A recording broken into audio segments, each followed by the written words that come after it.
انسان د خبرو کولو په وسیله خپل فکر، احساس او پوهه نورو ته رسوي. خو یو حیرانونکی حقیقت دا دی چې تل هغه څوک اغېزناک نه وي چې ډېر معلومات لري یا ګټورې خبرې کوي. ځینې خلک داسې دي چې حتی که ساده خبرې وکړي مجلس ورباندې اغېزمن کیږي، خو ځینې نور خلک د ډېرو مهمو خبرو سره د خلکو پام نشي رااړولی. نو د دې راز څه دی؟ د خبرو کولو هنر یوازې د الفاظو په ویلو نه خلاصیږي، بلکې یو لړ انساني او رواني اړیکې لري. لومړی برخه: ولې ځینې خلک خبرې اغېزمنې کوي؟ اول، خود باورۍ ځواک. کله چې یو څوک په مجلس کې خبرې کوي، د هغه د باور او ډاډمنې لهجې اغېز د خبرو له محتوا ډیر زیات وي. که څوک په شکمن یا ډارېدلي غږ خبرې وکړي، حتی که خبره ډیره ارزښتناکه هم وي، خلک پرې نه درېږي. برعکس، که یو څوک په ډاډمنه لهجه خبرې وکړي، خلک یې د خبرو ارزښت ته هم پام کوي. دوهم، بدني ژبه.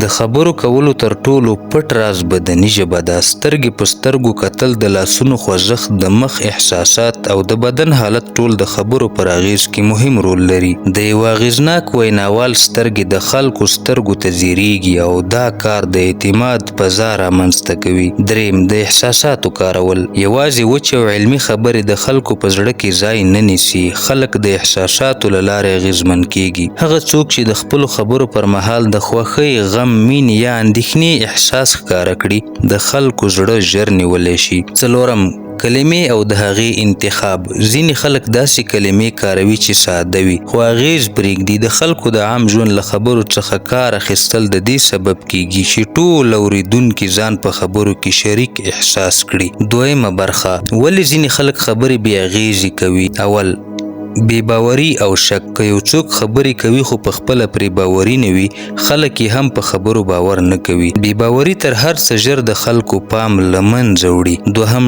ډیره پیچلې ژبه. ځینې خلک غواړي خپله پوهه ښکاره کړي، نو داسې کلمې کاروي چې ډیری خلک یې نه درک کوي. د دې پر ځای چې پوه وښودل شي، خلک ستړي کیږي او پام نه کوي. دریم، له اورېدونکو سره اړیکه نه جوړول. که یو څوک یوازې خبرې کوي او د اورېدونکو احساساتو ته پام نه کوي، خبرې بې اغېزې کیږي. اغېزناک کسان پوهیږي چې اورېدونکي څه غواړي او څنګه ورسره اړیکه ټینګه کړي. څلورم، یو خوندي غږ. هغه څوک چې په یوه کچه یعنې په یوه اندازه خبرې کوي او د غږ لوړوالی یا ټیټوالی نه بدلوي، د خلکو پام نشي راړولی. د غږ تغییر د خبرو جذابیت زیاتوي. دریمه برخه: د اغېزناکو خبرو رازونه. اول، کیسه ویل.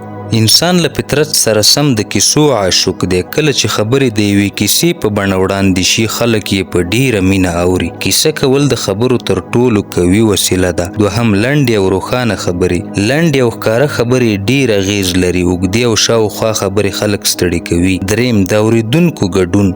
پوښتنې کول او د خلکو نوم اخیستل یا د هغوی د نظر پوښتنه د خبرو اغېز زیاتوي. خلک هغه وخت ځان مهم احساسوي چې خبرې ورسره تړلې وي. څلورم، لهجې او وقفې کارول. کله چې خبرې کیږي، د وقفې ورکول د خبرو وزن زیاتوي.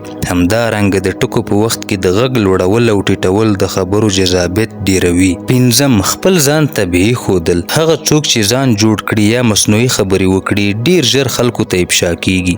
خو طبیعي چلن او ساده توب د خلکو په زړه کې ځای پیدا کوي. څلورمه برخه: تاریخي بیلګې. د اسلامي تاریخ په خطیبانو کې حضرت علي کرم الله وجهه یو بېساری مثال دی. د هغه خبرو به د خلکو زړونه لړزول، ځکه چې له ایمان او اخلاص نه ډکې وي. په لویدیځ تاریخ کې وینسټن چرچل د دویمې نړیوالې جګړې پر مهال د خلکو د روحیې د لوړوالي لپاره یوازې د خبرو په وسیله ملت بدل کړ. د مارتین لوتر کینګ "زه یو خوب لرم" وینا د تاریخ تر ټولو اغېزناکه خبرې وي، ځکه چې د احساساتو او هیلو له ژورو سرچینو راوتلې وي. پایله: د خبرو کولو هنر یوازې د الفاظو په ویلو نه دی، بلکې د شخصیت، بدني ژبې، احساساتو او د خلکو سره د اړیکې یوه ګډه مجموعه ده. ځینې خلک ځکه اغېزناک دي چې خبرې یې له زړه راځي، باور پرې کوي، د خلکو احساساتو ته پام کوي او خپلې خبرې د کیسو، مثالونو او ساده ژبې په مرسته وړاندې کوي. برعکس، هغه څوک چې د دې اصولو نه کار نه اخلي، خبرې یې د خلکو په غوږ کې پاتې کیږي، نه د زړه په تل کې.